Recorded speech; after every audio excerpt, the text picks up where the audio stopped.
3, 2, 1. Did I miss it? Hello YouTube and welcome back to JS Media. I am Linton Clark. Sometimes I go by a big L depending on how lit I feel. And we are here in 2022. Guys, we made it. We actually made it. Like, I'm sure some of you was a bit iffy. I know for me it was iffy for a little while, but here we are. Listen, well done.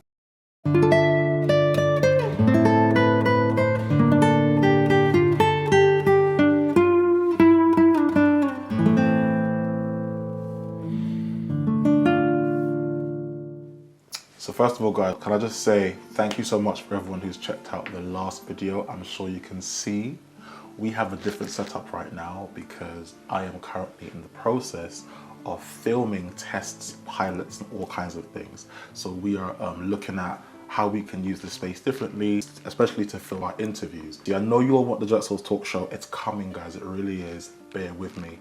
But what I really came back for is because from the last video, and thank you all for watching, we had a few questions from different people on Instagram, especially, and I'm on Facebook as well. I just thought it would be useful for me to come here and give a bit more detail because obviously, you know, I'm new to YouTube, this is a new channel, and I just feel like the more you get to know me, the more we can have fun, yeah? So, with me today to help out, I've got Manfred behind the camera, who's one of our section producers on the SAUCE show. And he's going to be asking me some of the questions you guys were sent in. Manfred, say hello.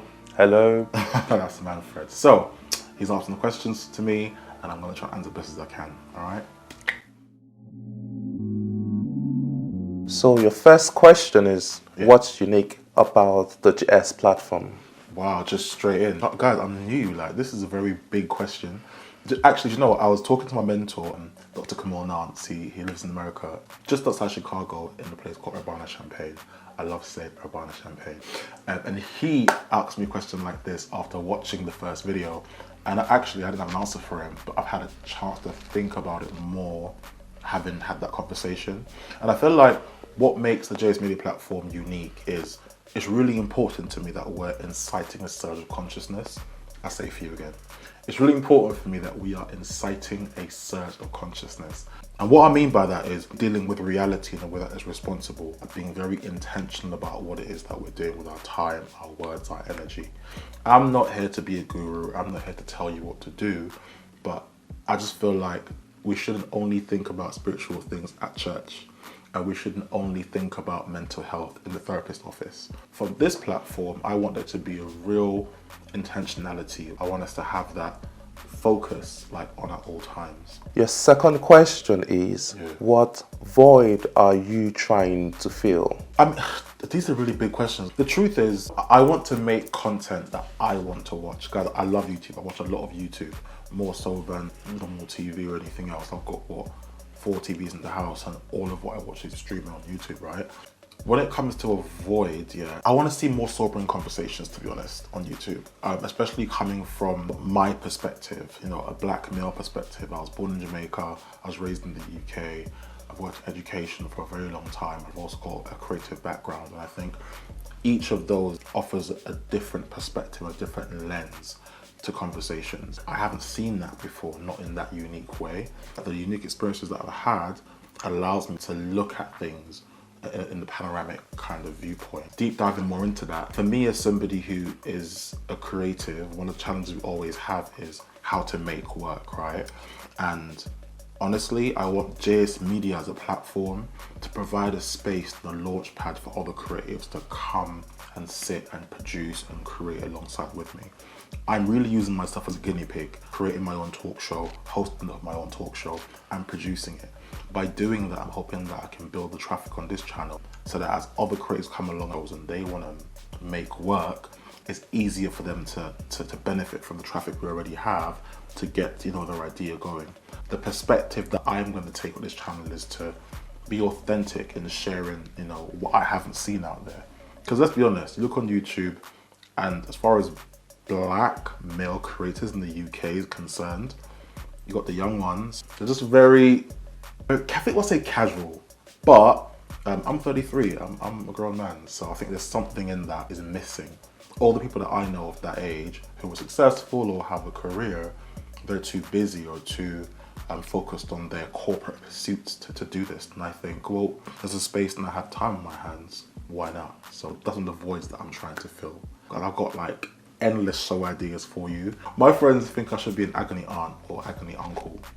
And I really am considering producing something where you send in your questions about relationships and I have a stab at answering them for you. In the comments below, comment and tell me if you'd want to see me answer questions about relationships. Do you guys know that phrase, yeah? It goes, a jack of all trades, but a master of none. It refers to somebody who has a lot of skills. But what gets on my nerves with that phrase is, it's actually longer than that. And the full phrase is, a jack of all trades and a master of none is still better than a master of one. So what that's telling you is, versatility is really important. If the Pandorama's taught you nothing, when your one skill is no longer required, what are you gonna do? So that's something again that I want to see kind of highlighted. So I feel like we force people to pick one thing you're good at and just go for it. And that's a good strategy, but it's not always gonna guarantee you like sustainability. And sustainability is a big thing. So the next question is, why now? Put simply, I feel like I'm one of the people that had the privilege of having a positive outcome of the Pandalabra. I know it's been awful for a lot of folks in terms of job security and stuff like that, but I've actually been fortunate enough to be able to leave my job and start my own business. I run a consultancy firm. The outcome of that is I can dictate how my time is utilized much more so than I could beforehand. And that is giving me the space to start this. You know, I've always been a creator, I've always wanted to make content, I've always wanted to work in film and stuff like that, albeit more directing and producing, which I also do. But not everything at once, so that you guys will get to know me and now I'll start to reveal parts of myself. I would have loved to have found a production company, and I did have one at one point, to help me to get this off the ground. But sometimes you just do it yourself. And as I said before, I've got such a variety of interests, and I've been playing around making short form content on Instagram, and I did dabble on TikTok, but I suck, to be honest. If anybody wants to give me a masterclass, please comment down below, let me know where to go to. But yeah, so I've always made short form content and I love being creative on film. But beyond being creative, I love talking and having conversations. I love sharing ideas. It just all coalesced for me. I think I've made some decisions to help the process along. The truth is, it just feels right. Things are aligning, and I'm very spiritual, and I believe that when the universe is showing you, God, I sound like one of those one of those hippies. When the universe is showing you that it's your time or it's the right time to move, you need to move. So that's really a big driving force for me. But practically, it's the fact that, you know, I've stopped doing what I've always done and start doing what I want to do. I do have the Pandalabra to thank for that, because it gave me space to think and take charge of my life. What I've come to realize is a lot of the things that we thought were always going to be there, you know, we're seeing now that that's not quite the case. So this idea of permanence has really been erased from my mind. And I think a lot of us probably can relate to this.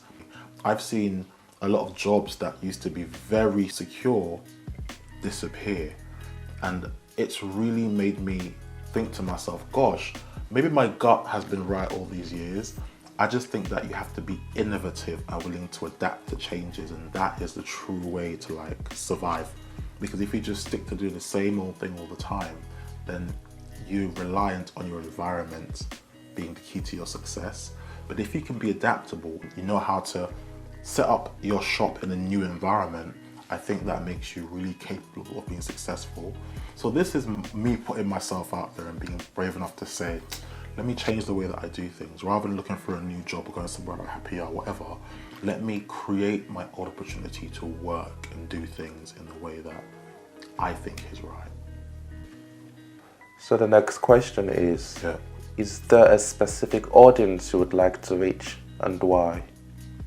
This is probably the hardest question of all, because the answer is I don't know. In terms of business, I know I should know who my customer is in order to measure how successful the content is.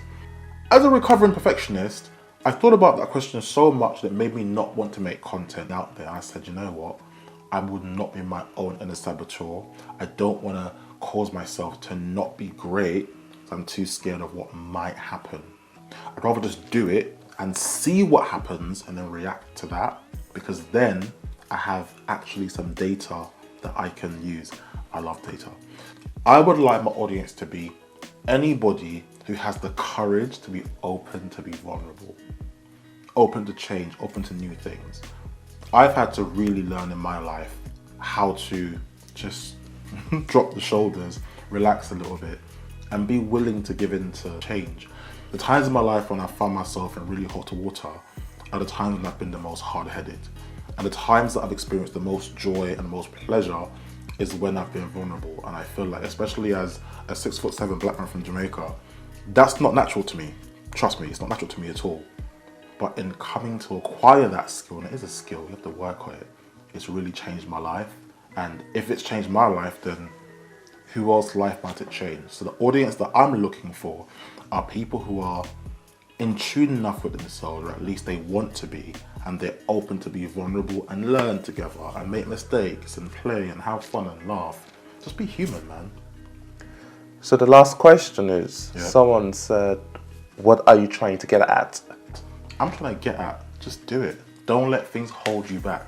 Put yourself out there, take a chance. What's the worst could happen?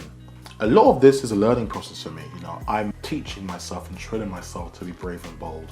From the last video that I uploaded, I can tell you guys, I watched it back and I was like, oh my God, the lighting was trash. Guys, one thing about me is I'm a recovering addict. I used to be, and sometimes I still relapse, a chronic perfectionist. And the problem with that is, rather than putting things out, you just don't do anything because you're just never good enough. I've actually filmed this actual video before, this whole video, guys, and the sound was not to my liking. I'm still learning to use my equipment. In learning to let go of that, whether you call it a fear or an insecurity, I'm challenging myself just to put the things out there. So I went back and I said, I'm gonna refilm the video because I have standards that I want to try and meet. Dear God, please let the sound be sounding. In fact, can you comment and let me know if the sound of the video is good?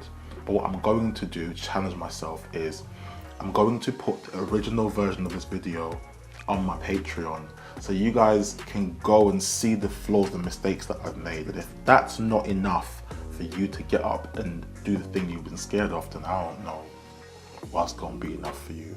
I've got videos where the lighting's awful, where the sound's not good, where I just look like trash, and there'll be more. I'm not saying this is gonna be my most perfect video. Your first couple of videos on YouTube are gonna be your worst videos ever. This is my second. So imagine how I'm gonna feel after 400 videos, yeah? But regardless of that, in this moment, I feel proud of me, man, because here I am doing it, and everyone else is just talking about it. Yeah, that's it really. Are we done? We're done. So happy New Year, everybody. The best of blessings this year. Thank you for watching. I've been Big L. You've been amazing. Let's do it again sometime. Peace.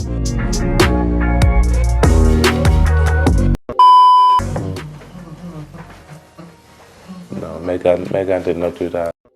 But I'm calling her Maddie. Like Maddie's trying to send me that Addy.